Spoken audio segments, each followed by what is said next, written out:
Əzizova yazıb ki, salam. Xroniki sistitə də bir çarə deyin də, çox adam əziyyət çəkir, xüsusilə də gecələr. Düz deyirsiz. Sistit sidik kisəsinin divarının elə bir qalınlaşmasıdır. Buna görə insanlar bir 10 dəfə, 15 dəfə bayıra gedəsi olur, məcbur. Sonra yandırır, göynədir. Bax, ağır xəstəlikdir, pisdir. Allahın izni ilə mən deyirəm, hər kəs bunu eləsin. Demək, 1 kiloqram utindi tozu alırsınız.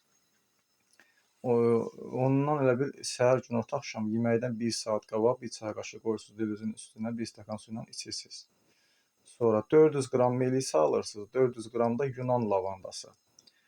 Bundan da hərəsindən 1 dolu xörək qaşığı götürürsünüz, 3 stəkan suda 5 dəqiqə qaynadırsınız. Soyuyanda süzürsünüz, gün ərzində onu içirsiniz. İnşallah bunu eləyin, təxmini ay yarım, 2 ay səbrlə bunu eləyin və böyük nəticə əldə etmiş olacaqsınız inşallah. Yəni səbrlə eləyin. Bitkilər elədir ki, dərhal təsir eləmir. Yavaş-yavaş təsir eləyir və bir dəfəlik qurtarırsınız da inşallah bundan, xəstəlikdən. Bax belə. Bitkiləri sevə-sevə dəmliyin eləyin, sevə-sevə.